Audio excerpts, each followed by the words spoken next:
मेरे आबाद रहे तू, ऐ वतन वतन मेरे आबाद रहे तू। मैं जहाँ रहूं जहाँ मैं याद रहे तू, मैं जहाँ रहूं जहाँ मैं याद रहे तू। ऐ वतन मेरे वतन, ऐ वतन मेरे वतन। ऐ मेरी ज़मीं अफसोस नहीं जो तेरे लिए सौ दर्द से महफूज रहे तेरी आन सदा चाहे जान मेरी। शुरू करेंगे, शुरू का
पंडित जवाहरलाल नेहरू की, पंडित जवाहरलाल नेहरू की।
यानंतर ध्वजिंकन सुरू करूया. विजयी विश्व तिरंगा प्यारा, झंडा ऊंचा रहे हमारा, सदा शक्ति सरसाने वाला, वीरों को हर्षाने वाला, मातृभूमि का तन मन सारा, विजयी विश्व तिरंगा प्यारा, झंडा ऊंचा रहे हमारा, शान नहीं सकी जाने पाए, चाहे जान भले ही जाए, विश्व विजय करके दिखलाए, कब होवे प्रणपूर्ण हमारा, विजयी विश्व तिरंगा प्यारा,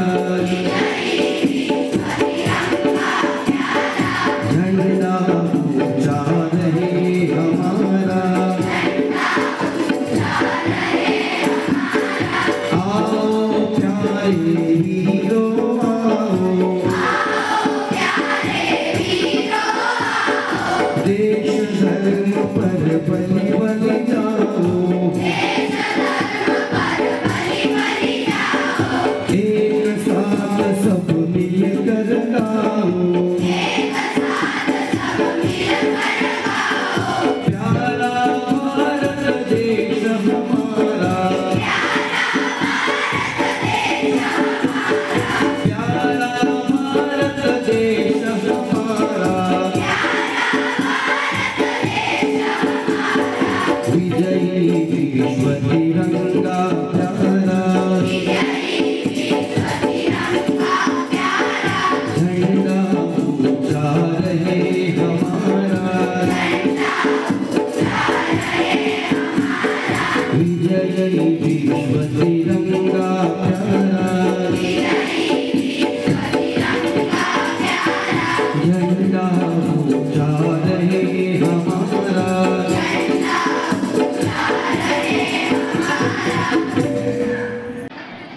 कोणता म्हणणार आहे ती?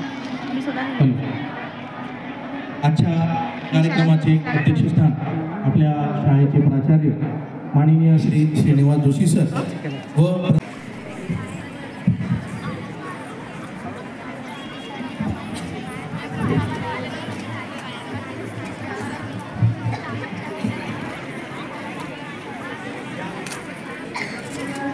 यामध्ये या वार्षिकामध्ये काव्यलेखन, चित्रकला, ड्रॉइंग तुम्हाला पाहायला मिळेल, काव्यलेखन पाहायला मिळेल, विद्यार्थ्यांनी स्वतः स्वस्थित केलेल्या कविता तुम्हाला पाहायला मिळेल.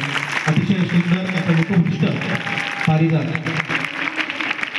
विजय सरांनी हे सर्व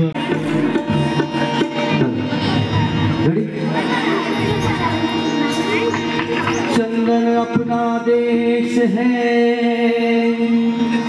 खुशबू वंदे मातरम,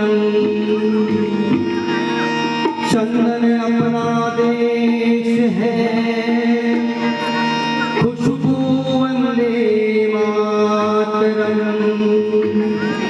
चांद की धरती से पावन है मेरे देश की धरती, राम कसम.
होतो आहे, एक विनंती करतो, मी जास्त वेळ घेणार नाही, पण आजचा दिवस हा खरोखर कुठेतरी आपल्या देशासाठी काम करणाऱ्यांना मानवंदना देण्याचा आहे, देशासाठी रक्त सांडणाऱ्यांना अभिवादन करण्याचं आहे. म्हणून आपण त्याचं स्मरण करूया, थोडासा उन्हाचा त्रास थोडा सहन करूया. मी अगदी कमी वेळामध्ये माझं बोलणं संपवणार आहे. एक विचार डोक्यात असा येतो की आपण उन्हाचा हा त्रास कुठेतरी असह्य होतो, एवढा सकाळच्या कोवळ्या उन्हाचं सुद्धा, मग देशासाठी तुरुंगामध्ये ज्यांनी हाल अपेक्षा सहन केले असतील त्याची क्षमता थोडी प्रचंड असेल ना. देशासाठी तुरुंगात गेले, काही क्रांतिकारी फासावर गेले, काही इंग्रजांच्या गोळ्या सहन केल्या. आणि विद्यार्थ्यांना सांगू इच्छितो की त्या काळामध्ये विद्यार्थ्यांचे सुद्धा असे ग्रुप्स रस्त्याने जात असत, हातामध्ये झेंडा घेऊन जायचे. त्या विद्यार्थ्यांवर इंग्रजांनी गोळीबार केला. त्यावेळी विद्यार्थी छातीमध्ये गोळी झेलायचे, तो मरायचा विद्यार्थी खाली, पण तो झेंडा जो तो आपल्या मागच्याला देऊन खाली पडायचा. झेंडा खाली जमिनीवर पडू दिले गेले. हा झेंड्याचा सन्मान हा त्या काळातल्या त्या विद्यार्थ्यांनी पण केला आणि नंतर आपला देश स्वतंत्र झाला. या स्वतंत्र देशामध्ये आज आपली फार मोठी जबाबदारी सर्वांचीच आहे. आणि विद्यार्थ्यांसाठी मी हे सांगू इच्छितो की तुम्ही भविष्यातल्या भारताचे आधारस्तंभ राहणार आहात. या दृष्टीने स्वतःला कुठंतरी घडवण्यासाठी आणि स्वतःसोबत आपला समाज घडवण्यासाठी सतत तुम्ही धडपडलं पाहिजे.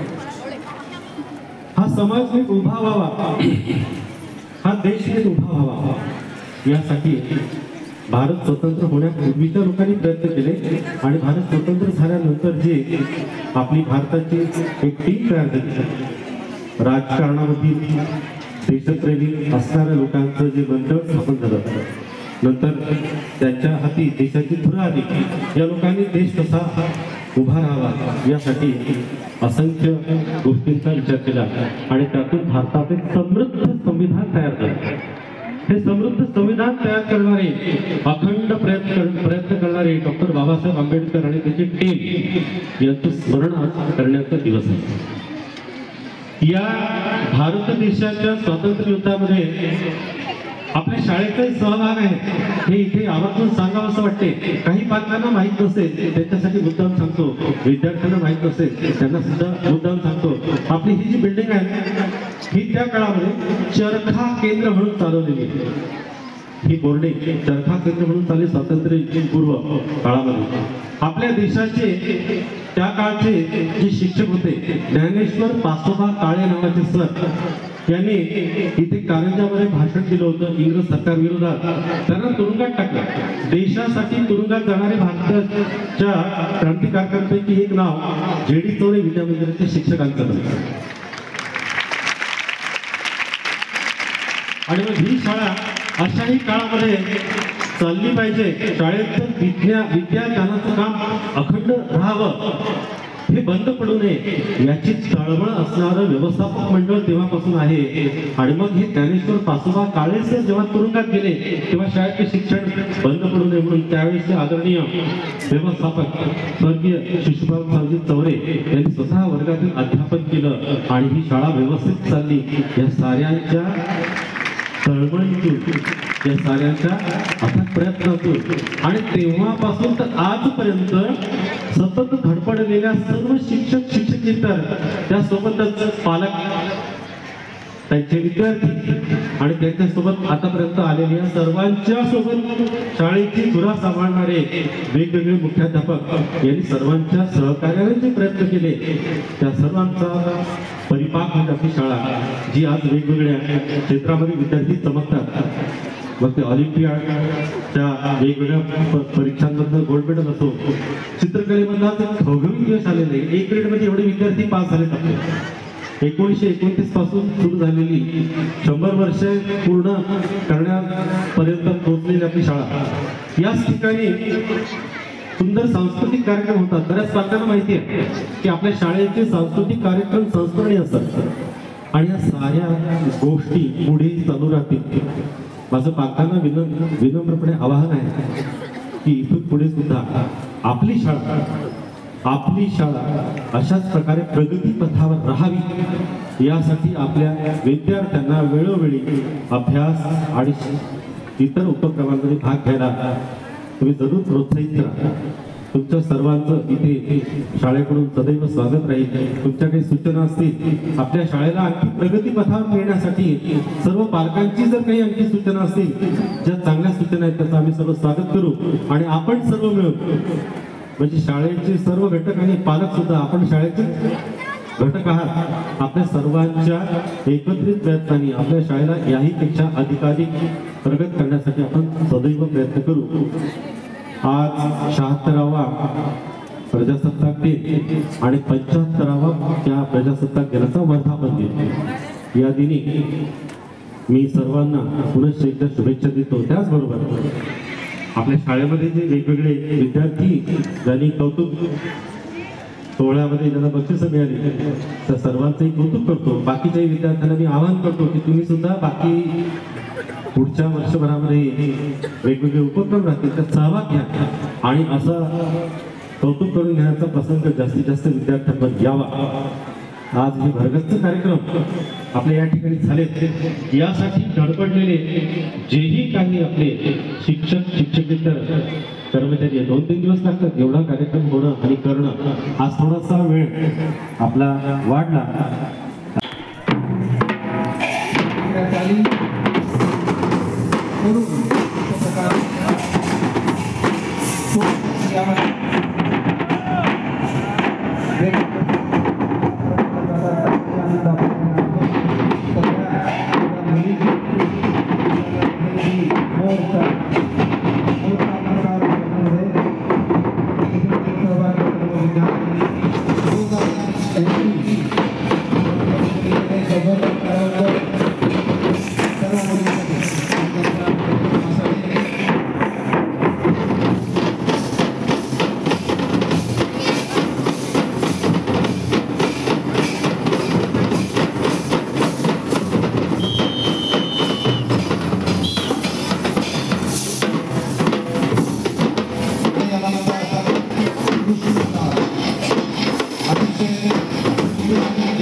टाळ्या वाजवा जोरदार मुलींसाठी एकदा.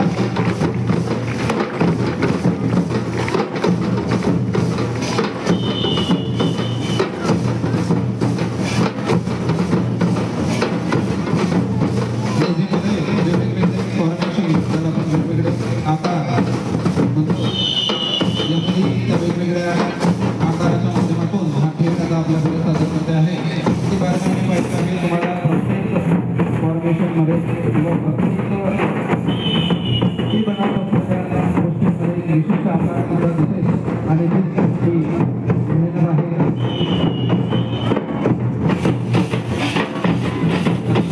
खेळाचा प्रकार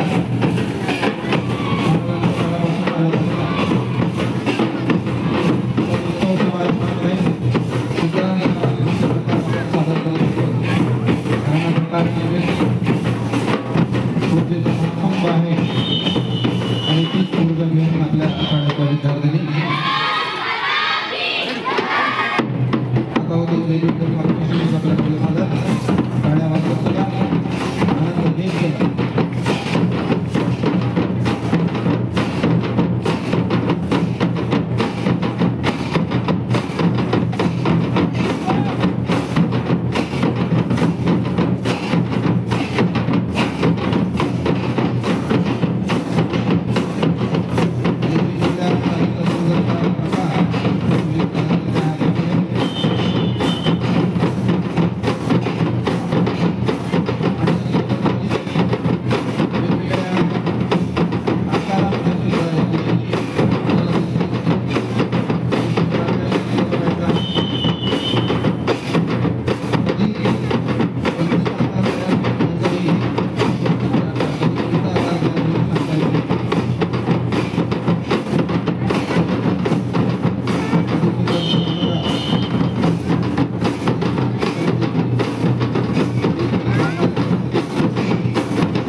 सुंदर असं लेझिम नृत्याचं सादरीकरण आपल्या पुढे वर्ग नववीच्या विद्यार्थ्यांनी आणि गानकरी सरांच्या मार्गदर्शनात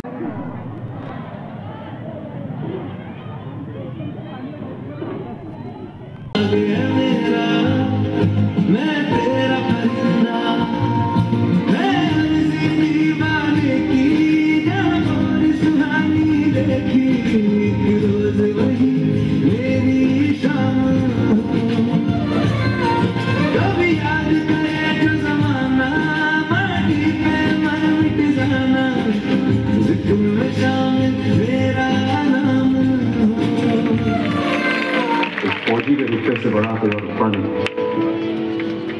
वर्दी की शान से बड़ी कोई और शान नहीं, अपने देश से बड़ा कोई धर्म नहीं।